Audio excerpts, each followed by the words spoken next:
Après le VPM, du plan et de l'aide au développement, le ministre d'État, ministre des Infrastructures et des Travaux publics, Alexis Guissaro Mouvouni, est venu également répondre aux questions orales avec débat lui adressées par les députés nationaux Kambale Massavouli Eli, Loutalamoutiki Trésor et Mikindo Muhima Rubens en rapport avec la problématique des infrastructures routières en RDC.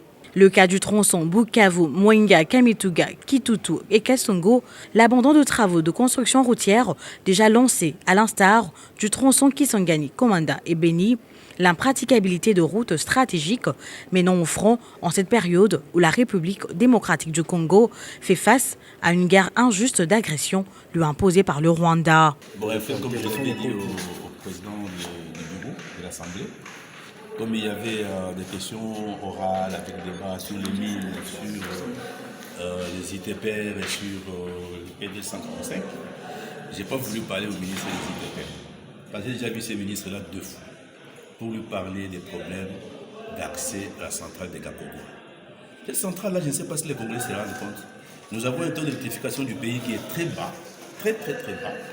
Et puis nous sommes en train de faire un effort pour partir de 14% qu'on est aujourd'hui, pour arriver par exemple à 20%, et puis avoir un bon visage devant le monde. Mais la centrale est construite il y a 13 ans qu'on a commencé ce projet, jusqu'à aujourd'hui personne ne bouge.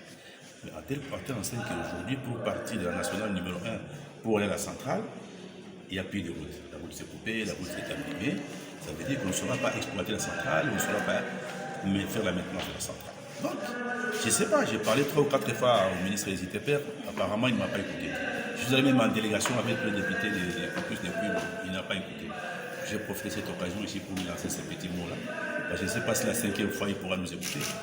Bon, mais moi je voulais faire mon intervention sur le PDL 145, qui est un projet d'espoir, parce que nous pensons vraiment qu'avec ça, on peut développer les milieux ruraux.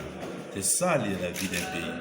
Il faut amener les gens à accéder aux communautés de la vie moderne, aux électricités, soins médicaux de qualité, les bons enseignements pour les enfants, et tout ça, c'est ça. Et ce projet-là, je crois qu'il est complet. Moi, ce que j'ai remarqué quand je reviens des vacances parlementaires chez moi, j'ai vu que chez moi, l'entreprise qui fait les travaux a avancé quand même. Nous sommes à 90% de taux d'achèvement, mais c'est achevé comment? C'est-à-dire que les bâtiments, la bâtisse est terminée, et tout, portes et fenêtres, etc. Mais il n'y a pas d'eau, il n'y a pas d'électricité. Pour les centres de santé, je n'ai pas vu de lits. Des lits pour les malades, je n'ai pas vu des tensiomètres, je n'ai pas vu comment on va exploiter un centre de santé qui n'a pas d'équipement. Et c'est pourquoi j'ai proposé au ministre que ce projet, lorsqu'on construit un centre de santé, qu'il soit un projet complet, avec un minimum de paquets médicaux, je ne sais pas comment ils appellent en termes médicaux, un paquet minimum pour intervenir. Vous laissez un centre de santé chez les gens, mais ce centre de santé est équipé complètement. On ne doit pas oublier qu'on le laisse dans les milieux ruraux. Donc ce n'est pas dans les cités où quelqu'un peut sortir aujourd'hui 2-3 000 $ pour aller à Gambela acheter des produits infinis. Là, nous sommes dans les villages, chez moi, où vous pouvez courir des kilomètres sans trouver un tensiomètre. Donc il faut équiper et laisser ça de la même façon pour les écoles. On va construire une école, elle est terminée, puis on la laisse. On la laisse comme ça. Moi, j'ai vu une école chez moi qui est terminée, mais elle n'est pas encore peinte. Mais les enfants, à la rentrée, ils ont fait la pression. Ils ne voulaient plus étudier dans une école en paille et tout ça. Ils ont fait la pression, c'est eux qui sont allés s'installer dedans. Mais s'installer là, s'assoient sur quoi? Vous voulez s'asseoir sur des bonbons, s'asseoir maintenant sur des sticks, mais dans un bon bâtiment pourvu que quand il pleut, qu'ils ne puissent pas fuir. Mais ils sont dedans parce qu'ils aiment bien. Ils veulent bien étudier dans ces conditions-là. C'est pourquoi nous disons, puisque la population a ces besoins-là, on demande au ministre de comprendre les besoins de la population, d'accompagner la population, de faire des projets clés à mettre. C'est-à-dire qu'une fois qu'il a terminé, on donne aux gens une école qui est équipée avec des bancs, des tableaux, avec des ordinateurs par exemple, que ces enfants apprennent aussi l'informatique. Concernant l'arrêt inattendu des travaux de construction des tronçons routiers Beni, Kasindi Beni, Beni, Butembo, et c'est au Nord Kivu. Et également Kisangani, Komanda Beni, reliant ainsi les provinces de la Chopo, de l'Ituri et du Nord Kivu. Quelles sont les clauses contractuelles du contrat signé entre le gouvernement congolais ougandais et l'entreprise d'autres services? Il est triste de réaliser que les engins de l'office des routes chôment sur place à Walikale alors qu'il y a des routes qu'il faut construire. Pourquoi ne pas utiliser ces engins pour commencer à réhabiliter et entretenir la route Walikale-Massissi dès demain par exemple? Nous avons vu un document signé par les ministres des ITPR adressé au DG de SICOMIN avec toute une liste de quelques routes à réhabiliter. Nous avons vu même quelques instituts supérieurs sélectionnés. Nous avons vu même, Monsieur le Président, la réhabilitation, la construction de quelques terrains de foot.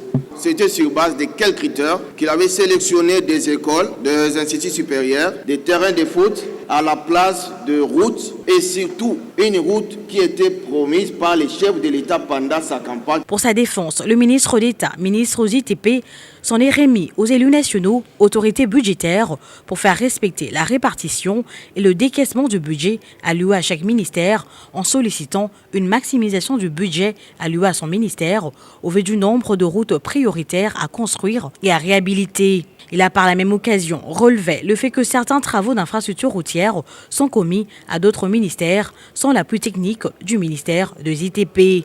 Je voudrais opportunément me servir de cette tribune pour faire un plaidoyer sans complaisance afin d'attirer votre attention en qualité d'autorité budgétaire sur l'inadéquation de l'affectation des crédits budgétaires face au déficit criant de connectivité routière auquel est confronté notre pays, eu égard à sa dimension de sous-continent. Ne dit-on pas que la route du développement passe par le développement de la route? Ou encore, là où passe la route, le développement suit. Cette réponse a laissé cours à plusieurs autres questions en rapport avec la mauvaise qualité de routes construites par les Chinois en RDC. Je voudrais poser une question ici, honorable président. Puisque nous l'avons appris ici que cette route Kananga-Kalamambouji a été placée sous le financement du SICOMIN. On nous a appris que pour la première étape, 40 millions ont été décaissés. À Kananga, le ministre des ITPR a annoncé à la population que cette route devrait prendre plus ou moins 32 mois. Honorable président, je voudrais ici que le ministre nous explique par quel mécanisme cette route pourra se terminer en 3 ans, puisque nous savons tous que le SICOMIN dispose pour toute la RDC 300 millions par an et que le coût total de cette route Kananga-Kalamambouji, c'est pratiquement 300 millions. La ville de Kinshasa est devenue un éléphant mort qui mérite guérison. Et à regarder de fond, la ville-province de Kinshasa ne se développera jamais tant qu'elle n'a pas été démembrée. Je propose qu'au lieu de regarder le seul gouverneur de la ville, réfléchissons comment on peut avoir 4 mairies dans la ville de Kinshasa. Et ces 4 mairies, comment les répartir? Un Mukongo à la tête d'une mairie, un Mungala à la tête d'une mairie, un Moussouaïl à la tête d'une mairie. Est-ce que notre ministre des ITPR peut nous dire aujourd'hui, quand il lance les travaux des différents tronçons, lorsqu'il pose la première pierre pour lancer les travaux, est-ce qu'il a déjà avec lui une enveloppe pour financer tous ces travaux, ou bien il donne juste un mot d'ordre, comme lui-même l'avait dit ici lorsqu'il va se rendre à Mwenga ou à Chabunda? À son arrivée, il donnera un mot d'ordre et les travaux vont commencer. Pour finir, les élus nationaux qui n'ont pas épuisé leurs préoccupations ont fait des recommandations au ministre d'État, ministre aux ITP, afin d'améliorer son secteur.